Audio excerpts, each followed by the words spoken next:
pouvons y aller? Donc, je suis en compagnie de Joseph Haussmann. Vous êtes le directeur général de l'Office français de prévention du tabagisme. Comment allez-vous? Très bien, merci. Très bien. Alors, on va commencer. Donc, le tabagisme est un problème de santé, de société. La première cause de mortalité évitable. Pourquoi l'entreprise est-elle un lieu privilégié pour en parler et pour agir concrètement? Alors, si vous voulez, l'entreprise est un lieu très privilégié parce qu'il nous permet, dans un laps de temps très court, de sensibiliser beaucoup de personnes à la fois. Quand vous arrivez dans une entreprise où travaillent 400 ou 500 personnes, vous avez au minimum 150 fumeurs. Et si vous avez la chance qu'au moins un tiers vienne vous écouter, vous avez en 1 heure et quart sensibilisé 50 fumeurs. Et quand vous les avez sensibilisés, et que vous avez parlé des idées reçues, que vous avez parlé des dépendances, que vous avez parlé de plein de choses qu'ils ignoraient la plupart du temps, et même parfois ils pensaient le contraire de ce que vous leur avez expliqué, eh bien la plupart des fumeurs s'inscrivent pour aller au-delà et pour essayer d'arrêter de fumer avec l'aide d'un tabacologue. Vous pensez que sur le lieu de travail, les gens sont beaucoup plus sensibles que sur leur lieu, sur un lieu de loisir, par exemple? Alors, si vous voulez, le problème, c'est que le fumeur, quand on lui parle d'arrêter de fumer, c'est assez anxiogène, hein. Et aller spontanément voir son médecin ou dans une consultation de tabacologie, il y a énormément de freins. Dans une entreprise aussi, c'est anxiogène, il y a également des freins. Mais malgré tout, lorsque le médecin du travail ou le DRH ou le CHSCT organise quelque chose, c'est tout de même plus facile de prendre 1 heure et demie sur son temps de travail pour écouter le tabacologue. Et nous, tout ce qu'on demande, c'est pas que le fumeur soit motivé pour arrêter de fumer. Tout ce qu'on lui demande, c'est de venir nous écouter. On se charge de la motivation. D'accord. Il y a une réelle prise en charge à partir du moment où le fumeur fait la démarche de venir vous écouter. Et bien sûr, bien sûr. Vous savez, ils viennent parfois très dubitatifs. Et au bout de 5 à 10 minutes, après les avoir fait souffler dans un petit appareil qui s'appelle un CO-testeur, un analyseur de monoxyde de carbone, ils se taisent, ils écoutent et ils deviennent extrêmement intéressés. Alors que 10 minutes avant, ils avaient plutôt envie de plaisanter. D'accord. Donc il y a une véritable sensibilisation. Le tabagisme a un coût économique indirect. Comment vous l'expliquez? Comment j'explique le coût indirect du tabagisme? Sur les entreprises, bien évidemment. Alors, dans l'entreprise, on va parler d'absentéisme. Bien sûr. Alors d'abord, si vous voulez, il y a quand même 73 000 décès par an en France. Donc ça a un coût qu'on ne soupçonne pas. Mais dans l'entreprise elle-même, il y a eu beaucoup d'études qui ont été réalisées, menées à bien, et qui montrent que, effectivement, l'absentéisme est beaucoup plus important chez chez les fumeurs que chez les non-fumeurs, que le coût des arrêts maladie est à peu près le double chez les fumeurs par rapport à celui des non-fumeurs. Et le chef d'entreprise qui regarde ces courbes d'absentéisme, s'il a la chance qu'elles sont suivies et s'il peut comparer les courbes d'absentéisme des non-fumeurs et des fumeurs, il va voir que ce n'est pas du tout la même chose. Et quand les gens arrêtent de fumer et qu'on continue ces courbes d'absentéisme, on s'aperçoit qu'elles évoluent dans le sens favorable de l'arrêt du tabac, évidemment. Et c'est indiscutable. On va parler également de perte de productivité. En quoi un fumeur va être beaucoup moins productif qu'un non-fumeur dans le cadre de l'entreprise? Les raisons peuvent être très nombreuses. Déjà, il est plus souvent malade, plus souvent absent, mais un fumeur va sortir entre 5 et 10, voire 12 fois par jour pour aller fumer. Et du coup, de plus en plus, il va entraîner les non-fumeurs, parce que c'est l'occasion de discuter, de bavarder, parfois d'ailleurs de parler de travail. Il faut bien mettre les choses à leur place. Mais c'est certain que si vous êtes une entreprise, vous avez 300 personnes, dont 100 fumeurs, et que vous imaginez que chacun sort en moyenne 7-8 fois par jour, si vous multipliez ça par le temps perdu et que vous le ramenez à la rémunération et aux charges, j'ai un chef d'entreprise qui m'a dit un jour, donc je peux me séparer de 7% de mes employés dans ce cas-là. Évidemment, on ne peut pas raisonner comme ça, c'est évident, hein. Mais c'est pour vous montrer que les chefs d'entreprise se rendent compte vraiment de cette perte de productivité, parce qu'en plus, si vous voulez, le tabac fatigue, contrairement à ce qu'on croit, ça ne délasse pas. Ce qui délasse, c'est la pause. On profite de la pause pour aller fumer une cigarette, mais le tabac stresse, contrairement à ce qu'on croit. Le tabac ne déstresse pas. La personne est stressée parce qu'elle est en manque. Et donc, elle inhale un peu de fumée. Elle pense qu'en fumant, elle va être beaucoup moins stressée. Elle inhale un peu de fumée. En 7 secondes, la nicotine arrive au cerveau et elle est déstressée. Mais elle ne réglera jamais son problème de stress en fumant. Parce que, comme la nicotine quitte l'organisme pour moitié toutes les 2 heures, 2 heures après, elle sera dans le même état qu'elle était 2 heures avant. Et donc, c'est une erreur de penser que le tabac permet de déstresser les gens. Au contraire, le tabac provoque un stress silencieux. Et les gens peuvent se rendre compte, ceux qui ont arrêté de fumer se rendent compte au bout de quelques semaines qu'ils sont en fait beaucoup moins stressés lorsqu'ils sont non-fumeurs. Je vais me faire un petit peu l'avocat du diable. Est-ce que c'est finalement pas donner une excuse que de dire que des fumeurs vont être beaucoup moins productifs, vont avoir des problèmes d'absentéisme? Est-ce que finalement on leur donne pas un petit peu une excuse? Une excuse pour... Est-ce que c'est pas concrètement une excuse? Bon, je veux dire, voilà, écoutez, j'arrive en retard au travail, ou voilà, on fait une interview, désolé Joseph. Haussmann, j'étais en retard, j'étais en train de fumer ma cigarette. Est-ce que finalement... Écoutez, je ne peux pas répondre très, très clairement à ce genre d'interrogation, mais ce qui est certain, c'est que vous avez des études qui ont été faites dans le cadre de ce qu'on appelle les entretiens de Bichat. C'est quand même des études scientifiques extrêmement sérieuses. Hein, et les dernières études qui ont porté sur ce thème-là en 2009 ont montré de manière très claire que ce n'était pas une fausse excuse, que c'était la réalité. Vraiment. Ce sont des faits. Ce sont des faits. Je me faisais l'avocat du diable. Indiscutable. Très bien, alors expliquez-nous pourquoi l'entreprise doit-elle s'investir dans la sensibilisation et l'aide à l'arrêt? Bon, d'abord, si vous voulez, l'entreprise, vous y passez un tiers de votre vie, à peu près un tiers de votre vie. Donc il n'est pas totalement anormal que l'entreprise qui est confrontée donc, à cette cause de mortalité évitable et à ce problème de santé publique monumental n'y participe pas d'une manière ou d'une autre pour lutter contre ce tabagisme. Donc au plan citoyen, je dirais, c'est une première raison un peu morale. Mais il y a une deuxième raison beaucoup plus terre à terre que le chef d'entreprise comprendra beaucoup mieux, c'est qu'il y a un retour sur investissement. Chaque fois que l'entreprise dépense 1 euro pour aider quelqu'un à arrêter de fumer, il va lui revenir d'une manière ou d'une autre au minimum 1 euro, et souvent beaucoup plus. Pourquoi? Parce qu'effectivement, les gens ne vont plus sortir 5 à 10 fois par jour pour fumer, parce que une fois que vous avez une grippe et que vous êtes malade et que vous devez rester a priori 3 jours chez vous, ça ne va pas se transformer en bronchite si vous continuez à fumer, et là vous allez être absent 15 jours. L'arrêt du tabac va limiter les maladies qui peuvent être gravissimes et qui vont obliger les entreprises à engager d'abord des intérimaires, ensuite à faire des recrutements, etc., etc. Il y avait avant, à l'époque où il était interdit de fumer, où il était autorisé, pardon, de fumer dans les entreprises, il y avait une autre cause, c'est qu'il fallait repeindre beaucoup plus souvent les bureaux. Bon, ça n'est plus le cas aujourd'hui, mais vous voyez, tout mis bout à bout, ça finissait par compter beaucoup. Qui finissent par coûter cher à l'entreprise. Oui. Que proposez-vous concrètement pour aider et accompagner ces entreprises qui veulent effectivement aider leurs salariés à arrêter de fumer? Alors, si vous voulez, nous avons des protocoles de base dont je vais vous dire un mot rapidement, mais si pour une raison ou pour une autre, le protocole que nous proposons ne convient pas à l'entreprise, c'est des cas très particuliers, on peut tout faire sur mesure. Autrement, le protocole de base, il est en 4 étapes. Première étape, une sensibilisation qui peut revêtir plusieurs formes d'ailleurs. La forme la plus courante, c'est la conférence dans l'entreprise. Première étape pour sensibiliser les gens. On leur parle des addictions, on leur parle du rôle du cerveau, on leur explique que s'ils fument, ce n'est pas vraiment de leur faute et que s'ils nous disent qu'ils n'ont pas la volonté d'arrêter de fumer, ils se trompent parce que ce n'est pas non plus un problème de volonté. Donc la sensibilisation permet de fixer les choses et de faire prendre conscience aux fumeurs du risque et du danger que représente le tabagisme. La deuxième étape, pour ceux qui le souhaitent, c'est un entretien individuel avec un tabacologue, entretien qui va durer à peu près 45 minutes, au cours duquel on va analyser son tabagisme, on va analyser ses problèmes nutritionnels, on va analyser ses antécédents médicaux, on va lui faire passer un certain nombre de tests, un test de dépendance notamment, test de motivation, et à l'issue de cet entretien de 45 minutes, le tabacologue sera à même de proposer, de suggérer une stratégie aux fumeurs pour l'aider à arrêter de fumer. Donc cette deuxième étape, elle est importante parce qu'elle va faire prendre conscience aux fumeurs de son tabagisme et de ce qu'il faut faire pour arrêter. Il y a une troisième étape, c'est le protocole d'aide à l'arrêt du tabac. On va prendre en charge le fumeur, s'il le souhaite, et si l'entreprise, bien entendu, est d'accord pour financer cette opération.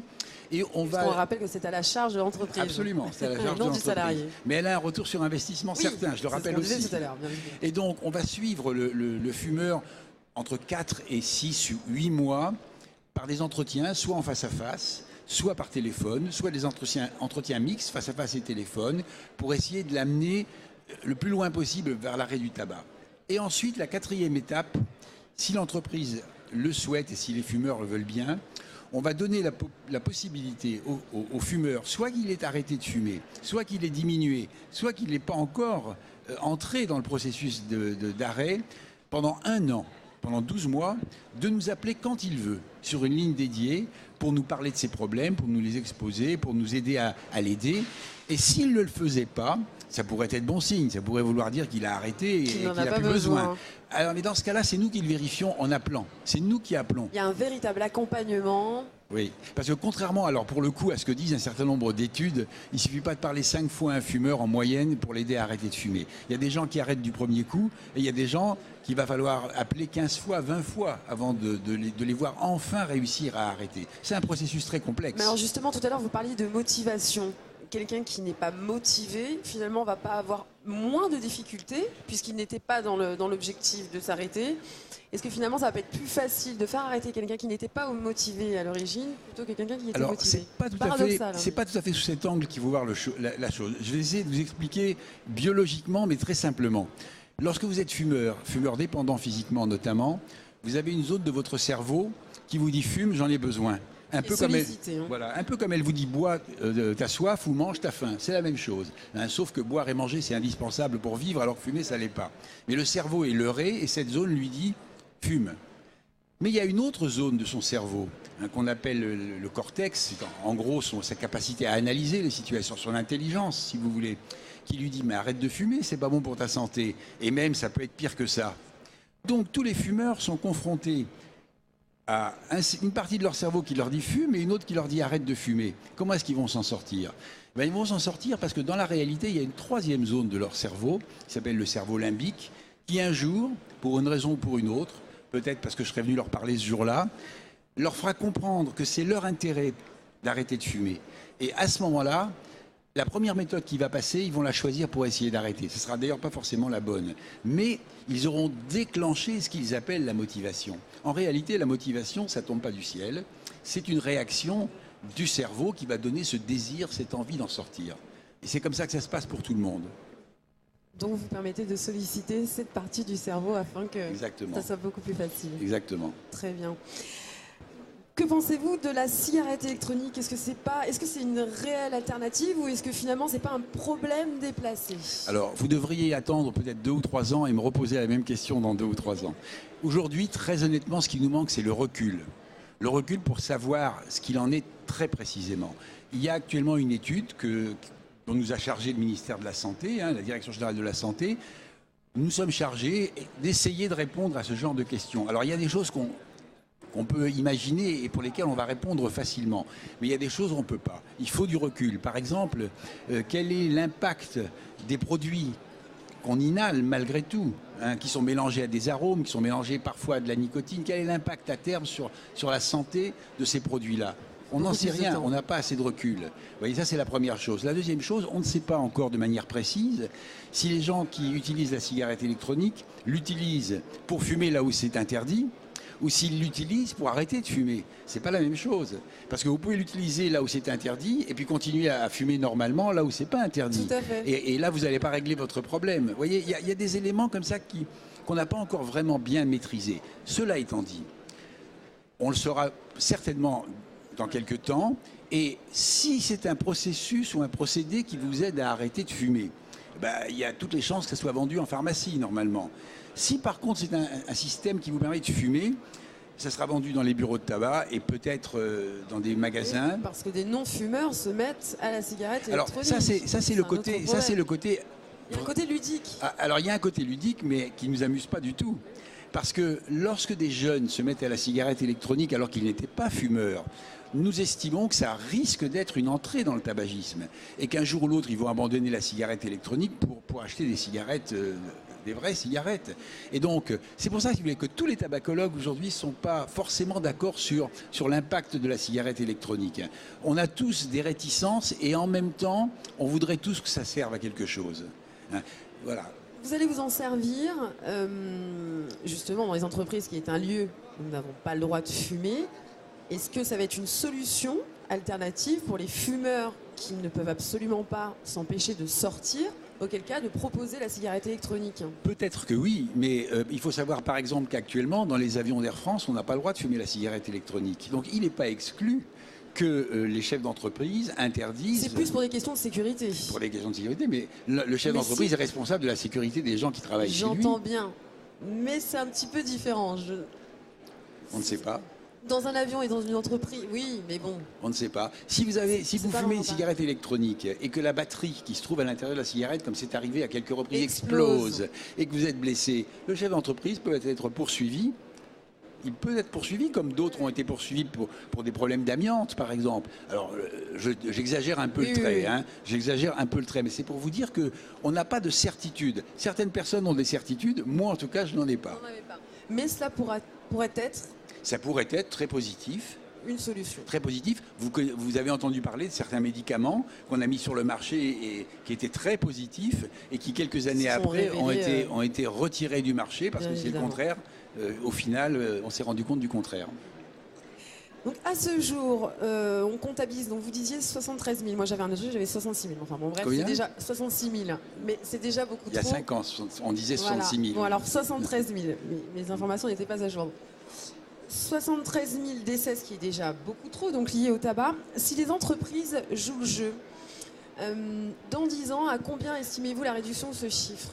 Une petite estimation, je sais que c'est difficile comme question. Là, vous me posez une colle vraiment difficile, parce que vous voyez, il y a encore quelques années, les épidémiologistes, à l'époque où on parlait de 66 000 fumeurs, nous disaient qu'à 15-20 ans, on passerait de 66 000 à 155 000. Et la raison principale, si vous voulez, c'est l'explosion du tabagisme féminin. Actuellement, le tabagisme masculin stagne. Il a même tendance à diminuer un tout petit peu. Par contre, le tabagisme féminin explose. Et ce qu'on a gagné d'un côté, on le perd vraiment considérablement de l'autre. Comment l'expliquez-vous? Dans les entreprises, ça explose aussi également? Est-ce que les femmes dans les entreprises sont beaucoup plus fumeuses? Eh bien, je vais vous l'expliquer. Dans les années 70, à la fin des années 60 et au début des années 70, les femmes, vous le savez bien, ont réclamé l'égalité des droits avec les hommes et elles se sont mises à vivre, à travailler comme les hommes et c'est une très bonne chose. Et pourtant, aujourd'hui, on est 30 ans, 35 ans après, elles n'ont toujours pas obtenu les mêmes droits que les hommes. Sauf en ce qui concerne le tabagisme. Là, elles font mieux que les hommes. Elles nous ont même dépassés. Elles sont très capables, les femmes. Donc voilà, si vous voulez, il se trouve que les femmes ont commencé à fumer comme les hommes, hein, parce qu'elles ont voulu vivre finalement comme les hommes, et ça, on peut le comprendre. Et du coup, le tabagisme féminin a explosé. Et je peux vous dire que à l'Institut Gustave Roussy, où on fait des études épidémiologiques sur ces questions-là, il y a à peu près 1 an, on nous a démontré qu'en l'espace de 15 ans, la mortalité par cancer pulmonaire féminin a été multipliée par 4 chez les femmes de 35 à 40 ans. Alors que dans le même temps, chez les hommes, elle a été divisée par 2. Vous voyez, voilà. Et c'est ça qui explique que le tabagisme ne décroît pas aujourd'hui. Et pour que le tabagisme ait une chance de décroître très fortement, il faudrait faire ce qu'on a fait il y a maintenant une dizaine d'années. En 2003-2004, il faudrait augmenter le prix du tabac de manière très significative. Et pourtant, ça ne change pas. Le prix du tabac ne fait qu'augmenter. C'est parce que de plus en plus de... Mais le prix du tabac augmente, mais très peu. Le prix du tabac, depuis une dizaine d'années, augmente de 5 à 6% par an. Et donc, la consommation de tabac, elle est à peu près constante. Elle augmente d'1% une année, elle diminue d'1% une année. Mais la seule fois, ces 30 dernières années où elle a diminué de manière très significative, c'est en 2003-2004, où en l'espace de quelques mois, le prix du tabac a été augmenté de près de 40%, et à ce moment-là, la consommation a chuté de 40%. Donc aujourd'hui, nous pensons qu'il faut augmenter le prix du tabac de manière beaucoup plus significative que ce qui est fait aujourd'hui, tout en sachant que ça pose des problèmes de société. Parce que les populations précaires, par exemple, qui sont les plus grosses populations fumeuses, pour elles, c'est un problème. Mais c'est un problème qu'il faut prendre en compte et qu'il faut traiter. Pour résumer, les entreprises, en investissant dans l'accompagnement pour l'arrêt du tabac, optimisent clairement leur chiffre d'affaires. Écoutez, c'est un de nos slogans, hein, pour améliorer votre société, son impact, son chiffre d'affaires, son développement, miser sur la santé de vos collaborateurs. Dernière question pour conclure ces interviews. Avez-vous été ou êtes-vous même fumeur? Je suis un fumeur repenti. Je ne fume plus depuis plusieurs années. Mais j'ai fumé, bien sûr, et je peux comprendre les fumeurs, je sais ce qu'ils ressentent, je sais la difficulté quand on est un ex-fumeur à rester ex-fumeur, c'est très difficile. Moi-même, lorsque je passe devant une civette, j'ai très envie d'aller m'acheter un cigare, mais je sais faire maintenant la part des choses, et je passe mon chemin et l'envie disparaît très vite. Joseph Haussmann, merci. Je vous en prie. Excellente fin de journée à vous. Merci à vous.